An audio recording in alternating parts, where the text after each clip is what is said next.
আজকে সম্পূর্ণ একটু ভিন্ন প্রেক্ষাপটে আমরা এই স্বাধীনতা দিবস আজকে উদযাপন করতে চলেছি।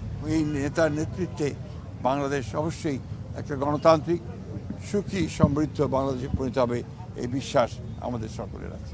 দেশ স্বাধীন করেছিলেন তার প্রতি বাংলাদেশ জাতীয়তাবাদী দলের পক্ষ থেকে গভীর শ্রদ্ধা নিবেদন করছি। এই স্বাধীনতা যুদ্ধে যারা শহীদ হয়েছেন তাদের প্রতি আমাদের গভীর শ্রদ্ধা নিবেদন করছি এবং একই সঙ্গে বাংলাদেশের মানুষ অগণিত মানুষ যারা শহীদ হয়েছিলেন, কষ্ট ভোগ করেছেন, আহত হয়েছেন, পঙ্গু হয়েছেন, তাদের প্রতি আমাদের শ্রদ্ধা জানাচ্ছি বাংলাদেশ জাতীয়তাবাদী দলের পক্ষ থেকে।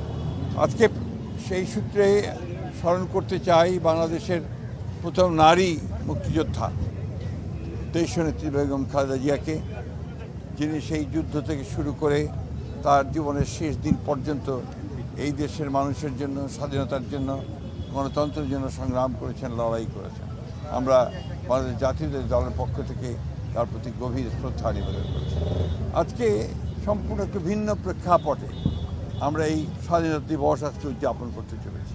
দীর্ঘ 15-16 বছর ফ্যাসিস্টের যাতাকালে বাংলাদেশে যখন গণতন্ত্র ধ্বংস হয়ে গিয়েছিল, স্বাধীনতা বিপন্ন হয়ে পড়েছিল, তখন বাংলাদেশ জাতীয়তাবাদী দল জনগণকে সঙ্গে নিয়ে লড়াই করেছে, সংগ্রাম করেছে।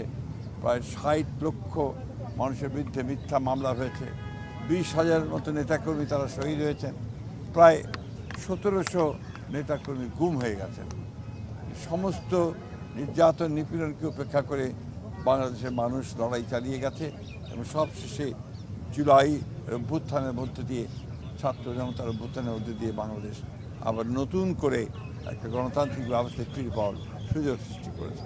আজকে আমাদের নেতা জনাব তারেক রহমান, যিনি দীর্ঘ 15 বছর ধরে নির্বাসিত থেকে আমাদেরকে নেতৃত্ব দিয়েছেন এবং এখন এই নির্বাচন থেকে শুরু করে অর্থাৎ পূর্বে পর্যন্ত এবং আজকে নির্বাচনের পরে সরকার গঠন করার পরে যিনি তার সম্পূর্ণ নতুন চিন্তা ভাবনা নিয়ে দেশকে গড়ে তুলবার কাজে লিপ্ত হয়েছেন, গড়ে তুলেছেন, মানুষকে সংগঠিত করছেন এবং মাত্র 1 মাসের মধ্যেই তিনি তার নেতৃত্বে বাংলাদেশ অনেক দূরে এগিয়ে গেছে। আমরা সবাই জানি যে ফ্যামিলি কার্ড, কৃষক কার্ড হবে, খাল খনন কর্মসূচি, কৃষকদের সুদ মকুব, সব মিলিয়ে এবং ইমাম, মুয়াজ্জিম, পুরোহিত, তাদেরকে চার্চের পাদ্রী, তাদেরকে যে আপনার ভাতা দেওয়া হচ্ছে, সেটাও একটা নতুন কার্যক্রম এখানে শুরু হয়েছে। গরমে আরাম নিয়ে হবে না হাহুতাশ, ঘুরলে পরে ওয়ালটন ফ্যান বাতাস আর বাতাস।